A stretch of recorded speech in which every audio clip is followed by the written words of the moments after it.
Bom dia, antes de mais, bem-vindo, obrigada por estar aqui.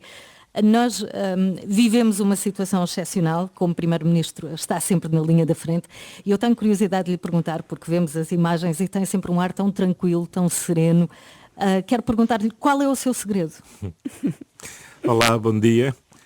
Bom dia. O segredo é saber que esta é uma situação absolutamente excepcional e que as pessoas têm um enorme receio, um enorme temor perante aquilo que vê na televisão, aquilo que vem a acontecer à sua volta, do risco que é este vírus, e portanto precisam também de reforçar a sua confiança. E quem lidera tem que também procurar dar o exemplo, transmitindo a confiança, porque a confiança é essencial para vencermos esta batalha tão difícil que estamos todos a fazer pela nossa sobrevivência coletiva. Ontem o mundo atingiu um número extraordinário de 1 milhão de pessoas infectadas em todo o mundo. Isto é uma coisa que não tínhamos, só conhecíamos da ficção ou da história, e agora estamos a vivê-la. E acho que isto obviamente exige um enorme esforço coletivo de todos nós, porque só juntos nós podemos vencer. E eu acho que o exemplo extraordinário, olha, desta entrevista, em que as três continuam de manhã, mas cada uma na sua própria casa, a entrevistar-me e eu aqui sentado. Mas garanto-vos que respeitei muito, não ocupei nenhuma das vossas cadeiras, e estou aqui com o Inês Lourenço. Estamos no estúdio ao lado. Estamos aqui a ver. Estávamos com inveja, temos saudades. Em que cadeira se sentaria o Primeiro-Ministro? Em qual das três?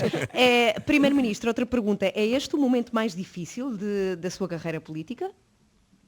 Não, isto é o momento seguramente mais difícil do país, das pessoas, e seguramente não sou eu que estou na situação mais difícil. Muito mais difícil estão as famílias das pessoas que perderam familiares, das pessoas que estão doentes, dos médicos, dos enfermeiros, todo o pessoal de saúde que está nos hospitais, todas as pessoas da segurança, da proteção civil, das IPSS, das misericórdias, que têm feito um trabalho incrível, as forças de segurança, as forças armadas. Olha, todos estão seguramente bastante piores do que eu e pronto, e o que nós temos é que todos fazer aqui continuar esta batalha. Temos estado a conseguir cumprir aquele primeiro objetivo, como disse o Sr. Presidente da República, que era evitar que esta epidemia se crescesse de uma forma exponencial. Agora, não podemos baixar a guarda, não podemos desistir, não podemos achar que o pior já passou, porque, infelizmente, vamos continuar a ter todos os dias, ainda, um maior número de pessoas infectadas, um maior número de pessoas a falecer, até que cheguemos ao ponto onde cada dia vamos ter, em número absoluto, menos pessoas a estarem infectadas e vamos chegar seguramente ao momento em que a infecção está estancada e depois havemos de passar este túnel. Mas sabemos, há uma coisa que dá esperança certamente a todos, que é sabemos que do outro lado do túnel está uma luz. Ainda não a vemos, mas está lá a luz. É verdade, ela está lá. Eu não sei se alguma vez imaginou... Mas, Joana, isto não era imagino. graça à luz aqui. Acredito. Agora acho que ninguém pensa em futebol. Talvez o Pedro Proença esteja a pensar, mas nós não é assim tão importante. Eu queria lhe perguntar se alguma vez imaginou que os reformados, os pensionistas, fossem assim a fatia mais rebelde da população e a que dá mais trabalho nesta fase. E eu queria perguntar-lhe, do seu exemplo pessoal, como é que fez para convencer a sua mãe ou outros familiares um bocadinho mais velhos a ficarem em casa, para ver se nós conseguimos usar esse truque com os nossos também. Olha, sabe que eu tenho-me interrogado. A minha mãe, que é uma pessoa que dificilmente tomável e que tem um profundo amor à liberdade, tem sido hiperdisciplinada. E eu acho que isso deve a uma espécie de enorme amor à vida e, por outro lado, também um grande otimismo. E, portanto, ela está muito disciplinada, contente e satisfeita em casa, porque eu acho que ela tem consciência que assim vai ganhar anos de vida. E acho que é isso que lhe dá essa força e esse ânimo, é perceber que estando em casa agora vai ganhar anos de vida. Esperemos que os nossos pais sigam esse exemplo também. A conversa continua agora, pode ser acompanhada através do Facebook da Renascença. Eunice Lourenço, passo a palavra, é a nossa editora de política. Bom dia às três. Obrigada.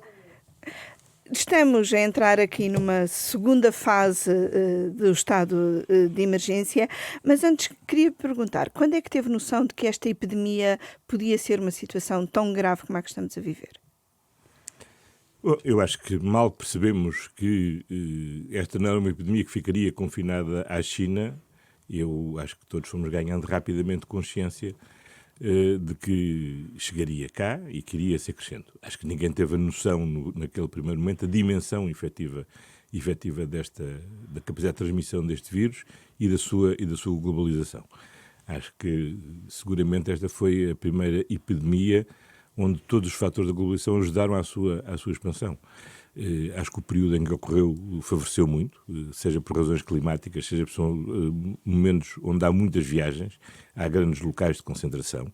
Enfim, no futuro estudar-se-á, mas eu tenho, por exemplo, uma profunda convicção que uma das razões da grande concentração inicial na Europa, no norte de Itália, teve a ver com o facto de o vírus ter coincidido com a realização de algumas das grandes feiras em Milão. Enfim, não sei se isto é assim, mas tenho essa convicção e acho que a partir daí te ganhei rapidamente consciência do que é que ia acontecer. Mas houve ali um momento em que parecia que estava a resistir ao estado de emergência e que o Presidente tinha mais urgência na emergência. E ontem o Presidente até fez questão de dizer, afinal eu tinha razão. Foi mesmo assim? A ver, eu acho que fui, na altura disso, o que pensava sobre o assunto. A questão não era uma questão sobre a necessidade das medidas de contenção. A questão era saber se era necessário o estado de emergência para que as medidas de contenção existissem. Nós já tínhamos encerrado as escolas, as pessoas estavam voluntariamente, como têm continuado a estar, a cumprir as medidas de contenção social. Na véspera até tínhamos decretado o estado de calamidade e a cerca sanitária no Conselho de Ovar. E, portanto, a questão era saber se era necessário dar esse passo, do ponto de vista jurídico, e por outro lado, também ter uma certa ideia de que este processo ia ser bastante mais longo. E, na altura, eu receava muito o facto de ser que não era o Sr. Presidente da República tinha a perfeita consciência disso, mas não senti que toda a gente tivesse consciência que não bastava estar 15 dias fechados em casa para que a pandemia desaparecesse.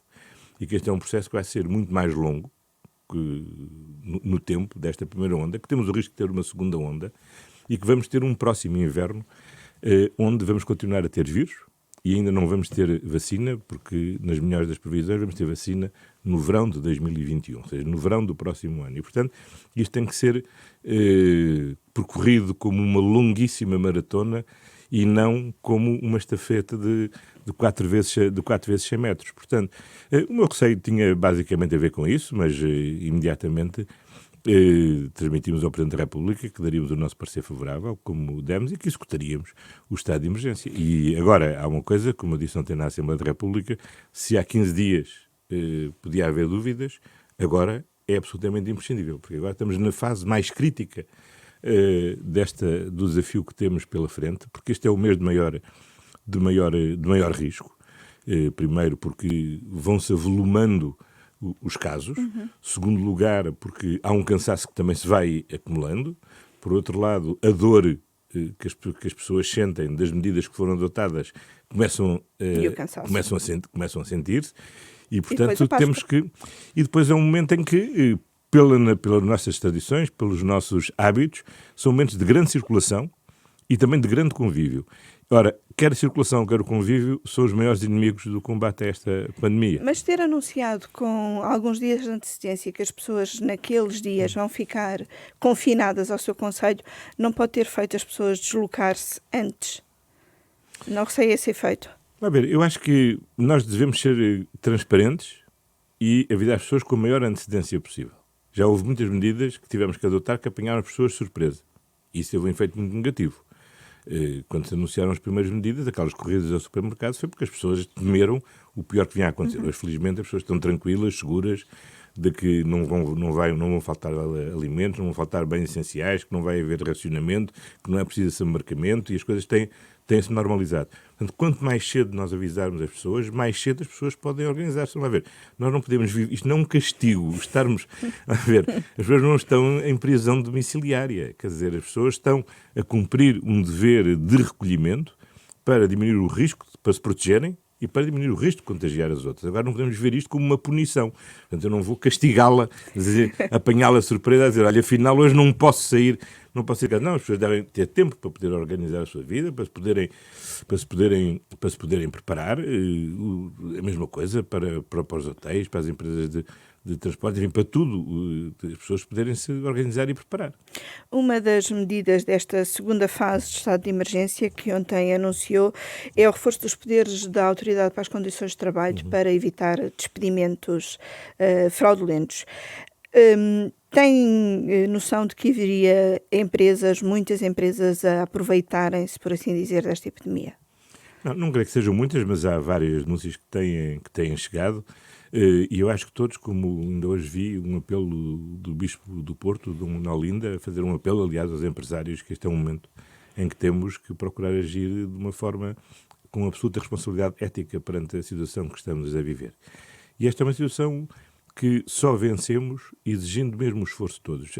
Uma grande preocupação que nós temos tido é que este túnel de 2-3 meses que estamos a atravessar, proteger as empresas o mais possível, porque elas têm que estar vivas quando chegarmos ao final deste túnel, proteger os empregos, porque é necessário que não afundarmos aquilo que tão duramente reconstruímos nos últimos quatro anos, proteger os rendimentos o mais possível, sendo certo que, obviamente, não podemos mandar as pessoas estarem todas em casa, fechar as lojas e esperar que as empresas não tenham enormes prejuízos e que isso não se traduza também numa perda dos rendimentos dos salários que as empresas pagam.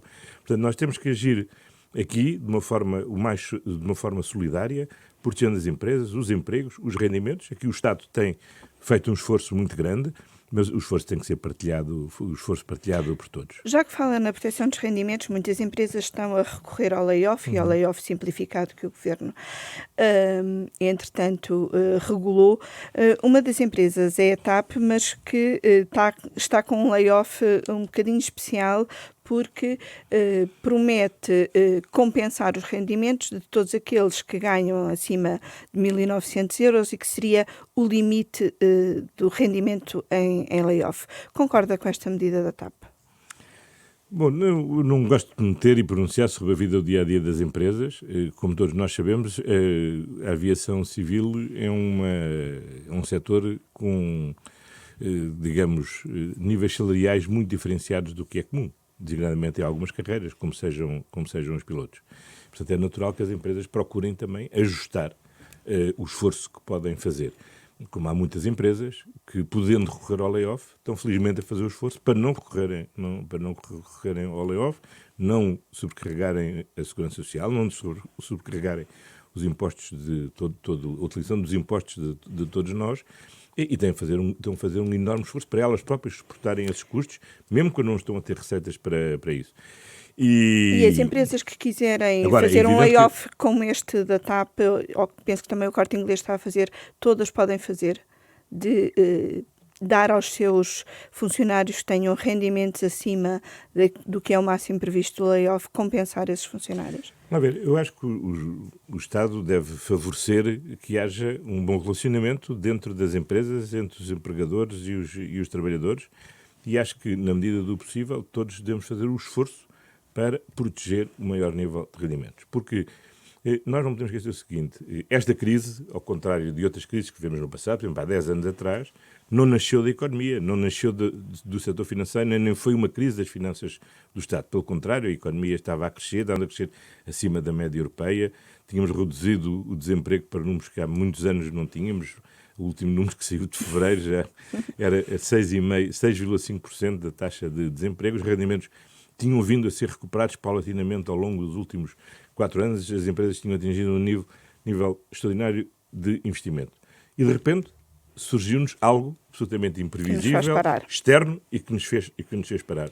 Portanto, o que é que nós temos que conseguir fazer? É proteger o melhor possível todo o esforço de recuperação enorme que o país fez, o capital de investimento que as empresas fizeram, a recuperação de emprego, a recuperação dos rendimentos, congelar isto, se assim se pode dizer, assim durante 2-3 meses, para que, quando esta crise pandémica passar, possamos recomeçar. Seguramente não vamos recomeçar no nível em que estávamos em fevereiro, mas temos que recomeçar o mais próximo possível da situação em que estávamos, para que o esforço que agora vamos ter que fazer de novo a seguir para recuperar não tenha que ser tão intenso como foi o anterior. E quando recomeçarmos será de forma gradual? Já tem ideia de como é que será esse gradualismo?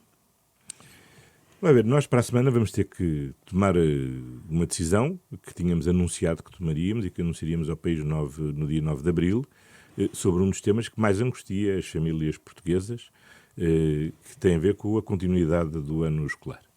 Aquilo que as famílias se fizeram para se adaptarem às escolas fechadas. O esforço que os alunos fizeram para continuar a estudar.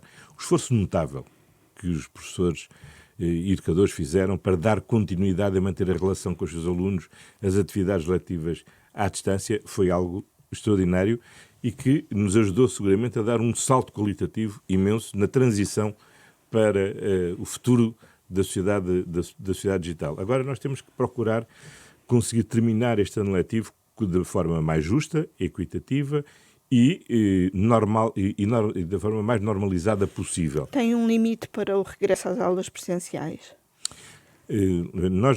O que é que está estabelecido? Portanto, nós no próximo dia 7 de manhã, terça-feira, vamos fazer uma nova reunião com o conjunto de epidemiologistas que têm trabalhado com a Direção-Geral de Saúde, naquelas reuniões que temos feito com o Presidente da República, o Presidente da Assembleia da República e os partidários, e a quem pedimos que desta vez fizessem uma análise específica sobre a previsibilidade do impacto da reabertura das escolas e em diversos momentos.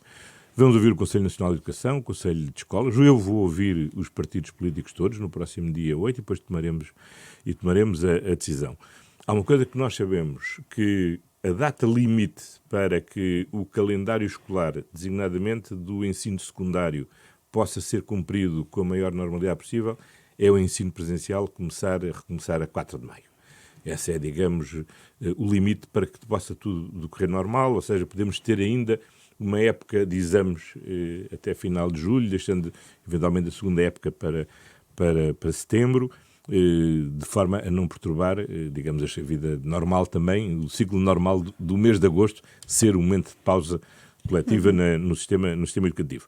Agora, tudo isto, neste momento ainda não lhe posso dizer, não é? Nós, como sabe, vamos acompanhando dia a dia, vamos vendo a evolução, como o Sr. Presidente da República ontem explicou, o que é essencial para medirmos como é que estamos a evoluir não é tanto o número absoluto, porque todos os dias, obviamente, vamos ter mais um caso que soma aos casos anteriores, portanto, o número em valor absoluto sobe, mas o aumento relativo, a percentagem de dia para dia. Quando, no início desta crise, como se lembra, estávamos a ter crescer cerca de 40% ao dia, depois fomos baixando e nos últimos dias temos estado abaixo dos 15%. Mas ainda não chegámos ao nível que temos que chegar, que é ao nível zero. Portanto, não podemos desarmar. Agora temos que ir medindo. E é por isso que fixámos dia 9. Acho que dia 9 vamos poder tomar uma decisão com a informação que na altura estiver disponível e com o horizonte que for possível das decisões alcançar. de calendário que estão remetidas para dia 9, o decreto do Presidente desta renovação do estado de emergência fala também em ajustes no acesso ao ensino superior. Pode haver aqui alteração de regras? Se fosse necessário, vamos ver, este decreto é um decreto que cria um quadro geral para um conjunto de oportunidades. Como eu tenho dito, nós temos que utilizar com extremo cuidado este estado de emergência. É a primeira vez que temos uma situação destas desde que a Constituição entrou em vigor. Nos últimos 44 anos nunca tínhamos vivido nada assim e, portanto, temos que usar com a extrema prudência. Portanto, o critério que temos adotado é a máxima contenção com o mínimo da perturbação. Portanto, o que eu desejo é que não se tenha que alterar regras especificamente para este ano e que possamos simplesmente ajustar calendários, recuperando, na medida do possível, este tempo, que não foi um tempo perdido, foi um tempo que as escolas fizeram um enorme esforço e os alunos também e as famílias também para poderem, para não ser um tempo perdido, mas que obviamente foi um tempo diferente do que é o tempo normal de um ano letivo. Outra alteração nesta renovação do estado de emergência é o setor social e é alargado a requisição de equipamentos sociais e até a mobilidade de funcionários deste setor. O setor social não está a ter capacidade para lidar com a situação ou não teve a ajuda que era necessária no início desta crise? Esta crise pandémica põe à prova tudo e todos, não é? E, portanto, se perguntar a alguém que estava preparado, ninguém estava preparado, obviamente. Mas foi muito alarmante a situação de alguns lares, obviamente, não é? para esta situação. A situação do setor social é muito diversificada, e os lares é uma parte do setor social. Os lares têm uma condição muito específica, é que albergam quem? Albergam o grupo de pessoas que sabemos que são as pessoas de maior risco. Portanto, a incidência nos lares da pandemia seria sempre muito superior à que existe na média da sociedade. Se for ver a estratificação etária das pessoas contaminadas, da gravidade da infecção e, sobretudo, da consequência letal da infecção, é uma diferença brutal. A taxa de mortalidade nas pessoas mais idosas ou no resto da população, há uma diferença, Sim, ainda hoje os lares enorme. E os centros de cuidados continuados continuam a queixar-se de falta de material, de falta de condições. Não houve uma resposta atempada a estas situações? Eu não quero ser injusto com as IPSS, com as misericórdias que gerem os lares. Tenho a certeza que fizeram ou procuraram fazer o melhor possível. Hoje há uma enorme carência de muitos equipamentos à escala global. Nós sabemos bem, porque temos uma gigantesca operação logística montada, as pessoas não têm noção, mas na última semana tivemos 9 voos da China inteiramente carregados só com material de proteção, desde máscaras, equipamentos, viseiras, e esta é uma ponta aérea que temos montada para as próximas semanas para manter permanentemente em abastecimento o Serviço Nacional de Saúde, as Forças de Segurança e aquilo que são os serviços que são essenciais. É um esforço imenso, portanto, é muito difícil estar a apontar o dedo a este e àquele, dizer não tinham as condições.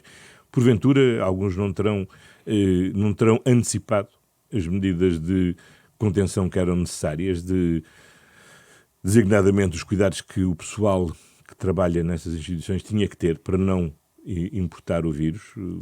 Foram tomadas medidas como a interdição das visitas, mas a relação entre o pessoal que entra e sai e as pessoas que estão no lar, obviamente, é um fator crítico. Agora, o que importa é fazer um grande esforço, que está a ser feito, quer de análise e de testes, quer de formação, que é preciso que todas as pessoas que trabalham nos lares tenham uma disciplina muito rigorosa nas formas como se protegem e protegem os outros, e aqueles que não têm as condições ideais que permitam o isolamento dentro do lar, deve-se procurar, como muitas autarquias estão a fazer, realojar as pessoas provisoriamente em outras instalações, designadamente instalações hoteleiras, porque essas, infelizmente, estão vagas com... E haverá um apoio extraordinário para este setor? Nós temos, vamos lá ver, há um conjunto de medidas que têm sido adotadas. Primeiro, nós já atualizamos o acordo anual que temos com todas as mutualidades, as misericórdias e as IPSS, são mais 59 milhões de euros do que tínhamos no ano passado. Abrimos uma linha de crédito de 160 milhões de euros, adotámos uma medida especial para a contratação de pessoal com base nas pessoas inscritas no Instituto de Emprego e de Formação Profissional. Adotámos agora estas medidas de poder requisitar pessoas para trabalhar nessas áreas. Permitimos que pessoas, funcionários públicos, seja da administração central, seja da administração local, possam desempenhar essas funções, e designadamente as Forças Armadas têm sido inexcedíveis no apoio que tem sido dado a muitas instituições quando elas entram em situação de ruptura. Uma outra novidade no decreto do Presidente desta renovação do estado de emergência é uma formulação assim um bocadinho estranha, mas que fala na possibilidade dos contratos de execução duradoura poderem ser temporariamente modificados e também serem suspensos os pagamentos de rendas e outros rendimentos de capital. Isto é para quê? Para limitar as indemnizações às PPP rodoviárias? Designadamente, vão haver alguns contratos que previam que pudesse haver compensações ou reequilíbrios contratuais em situações precisamente de estado de emergência. E manifestamente este não nos pareceu que, não creio, e ao Sr. Presidente da República também não pareceu, e à Assembleia também não pareceu, que fosse um momento para que pudessem ser invocadas cláusulas dessa natureza, que seguramente não foram pensadas para uma situação de um estado de emergência causado por uma pandemia desta natureza, mas por fatores de disrupção política ou social, como de que as empresas legitimamente se queiram proteger. Neste caso, é um caso em que, obviamente, não é imputável a responsabilidade a ninguém e, portanto, seguramente não deve ser um fator de compensação de reequilíbrio contratual. E esta tem sido, aliás, uma exigência dos partidos de esquerda. Como é que se tem dado com os seus antigos parceiros de geringonça nesta crise? Eu tenho-me dado muito bem, mas eu acho que tem sido, e aproveito esta ocasião para sublinhar, eu acho que o conjunto dos partidos políticos tem sido exemplar na forma como se têm sabido agir, sem prescindir, obviamente, das suas diferenças ideológicas, do dever de crítica e de fiscalização que a oposição tem relativamente ao governo, mas agindo de uma forma solidária e unida, no momento em que todos compreendemos que é de unidade nacional. Acho que aí todos os partidos políticos, e não só os parceiros os nossos parceiros parlamentares... Parece ter sido mais fácil estabelecer aqui consensos com o PSD. Eu acho que tem havido um consenso bastante generalizado. Mesmo o PCP, que não tem votado favoravelmente o estado de emergência, tem apoiado as medidas que em concreto têm sido adotadas, ou pelo menos não tem oposto à generalidade dessas medidas e, portanto, vai ter havido um grande sentido de convergência e unidade nacional. O Presidente da República ontem no discurso dizia que com esta epidemia agravou-se brutalmente a pobreza, a desigualdade e a exclusão. Como é que se consegue dar a volta a isto? Olha, por exemplo, estávamos há pouco a falar das escolas. Um dos fatores que nós sabemos é que, de facto, o ensino à distância com suporte meramente digital é um fator de desigualdade.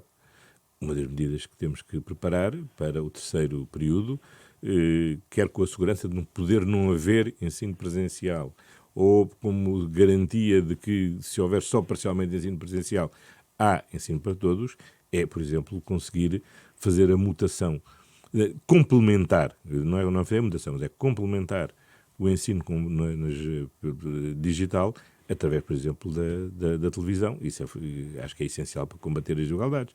Há outros fatores de desigualdades grandes que resultam da quebra de rendimentos.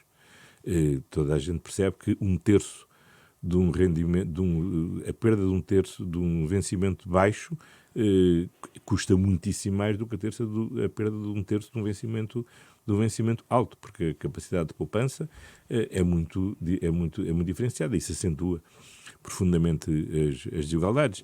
E a verdade é que nós estamos a pedir, temos falado de muitas empresas que estão fechadas, é verdade, mas não podemos esquecer as pessoas que estão neste momento a sofrer uma grande perda no seu rendimento. Ou porque são trabalhadores independentes, ou porque são trabalhadores por conta de outrem. As pessoas que estão em layoff não vão ganhar a 100%. Estão a ganhar a 70%. Estão a ganhar 70% do seu vencimento. O que significa que estão a perder um terço do seu vencimento. As pessoas que estão em casa a tomar conta dos filhos, tiveram que ficar em casa a tomar conta dos filhos, estão a perder também um terço do seu... Dos pais. Dos pais. Estão a perder um terço do seu rendimento. Portanto, bem, isto está a ser muito duro para repensar muitas pessoas. Um bocadinho o nosso modelo económico, tão dependente do turismo, tão dependente das exportações. Não nos deve fazer pensar como país como é que saímos daqui? Eu acho que a maior reflexão que temos que fazer é que hoje nós não podemos ter cadeias económicas tão extensas e tão dependentes de um só país como é a China. Essa eu acho que é a maior lição que nós podemos... É preciso os países aumentarem os seus meios de produção. Não, e, portanto, eu acho que a Europa, designadamente, e Portugal tem que se posicionar para isso, tem que perceber que vai ter que voltar a produzir interiormente muito daquilo que se habitua simplesmente a importar da China. E é muito positivo ver várias empresas a reorientarem, por exemplo, as suas produções neste momento, seja para a produção de máscaras, seja de viseiras, seja de batas, seja de equipamentos de proteção individual, porque temos capacidade nacional para produzir isto. Temos capacidade nacional para produzir isto. Ventiladores vamos começar também a produzir. E, portanto, essa compreensão eu acho que é absolutamente essencial todos termos. Quanto às exportações, um dos problemas do país, precisamente, é que durante anos foi pouco competitivo para conseguir crescer com base nas exportações e crescia sobretudo com base no mercado interno. Claro que quando crescemos mais com base nas exportações estamos mais expostos aos riscos internacionais.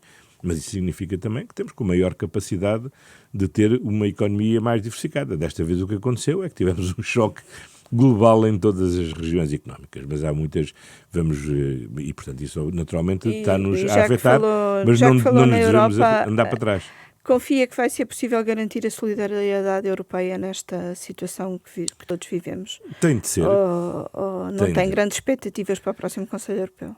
Não, tem de ser possível a Europa conseguir responder a algumas respostas que têm existido. Houve um momento muito tenso, mas que também fez muitos compreenderem que é preciso dar passos em frente. E foram dados novos passos em frente. As propostas que esta semana a Comissão Europeia apresentou, seja para a melhor utilização dos fundos comunitários, seja para a criação de um mecanismo de seguro de emprego, são propostas importantes. Não é aquilo que, porventura, todos consideramos que é necessário ter, mas são avanços positivos. Espero que a reunião da próxima terça-feira do Eurogrupo concretize novos passos nesse nesses sentido. Novos passos é essencial a questão dos coronabonds ou dos eurobonds, ou pode haver futuro para a União Europeia e salvação da União Europeia nesta pandemia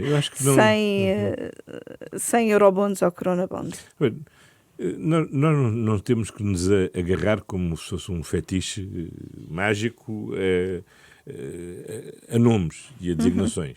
O que é fundamental? O que é fundamental é nós termos a capacidade de a União Europeia ter em conjunto uma capacidade de resposta a um desafio que é comum.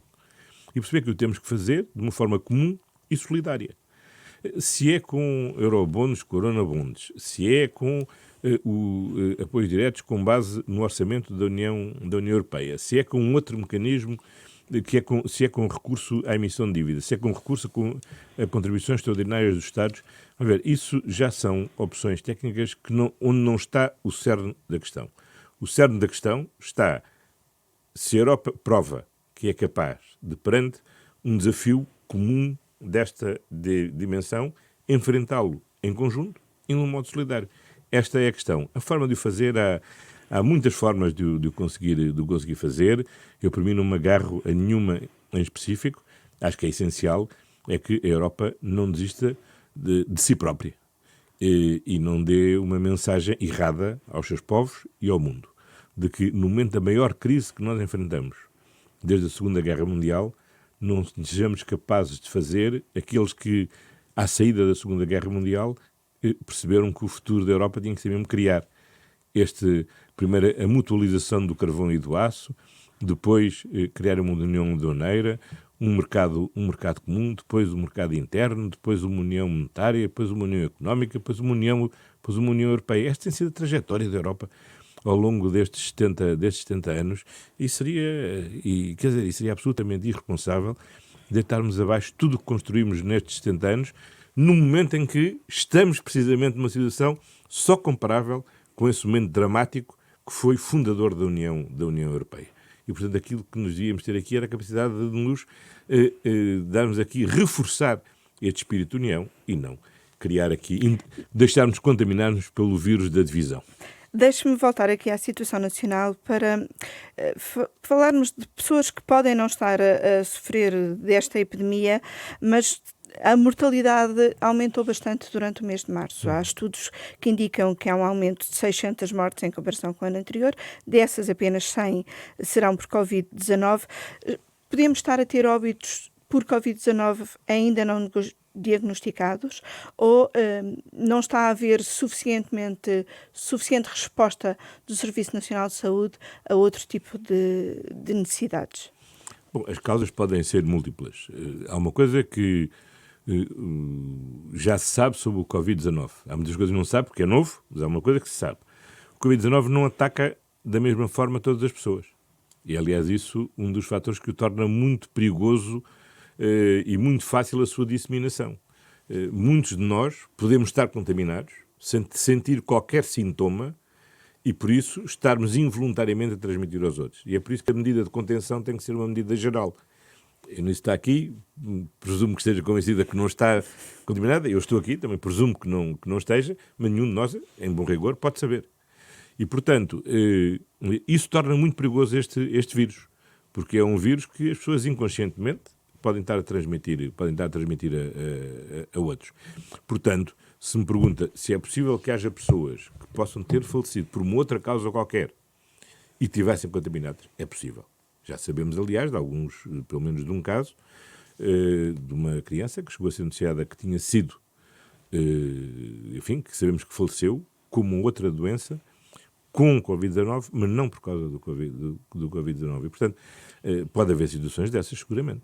Deixe-me perguntar-lhe também por um outro assunto. Aliás, por exemplo, sabemos que na China, que quando se fizeram testes de análise sanguíneas posteriores, houve pessoas que se verificou que já estavam imunizadas porque tinham tido Covid-19 sem terem sentido. Sim, a Alemanha também irá avançar para testes de anticorpos para perceber isso mesmo, sim, não é? E nós podemos fazer, sei que os testes serológicos estarão disponíveis brevemente, só vale a pena serem feitos depois de passarmos esta crise de pandemia, que é para sabermos quantos de nós é que ficámos imunizados.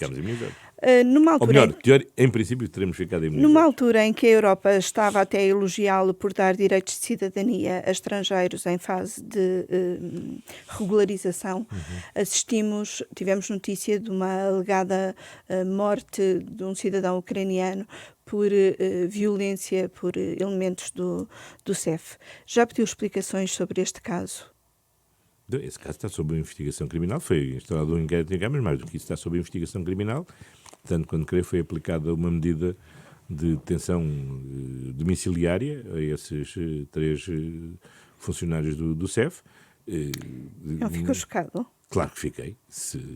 Primeiro fiquei chocado só com a existência da acusação, mas todos gozam da presunção de inocência, devemos aguardar que as autoridades judiciárias desenvolvam a investigação e procedam ao seu julgamento para o apuramento das responsabilidades. Se for verdade, é obviamente algo imperdoável e chocante, porque quem exerce poderes de autoridade tem um especial dever de cuidado no exercício desses poderes de autoridade. Eu, por agora, fico por aqui e vou passá-lo de novo às 3 da manhã.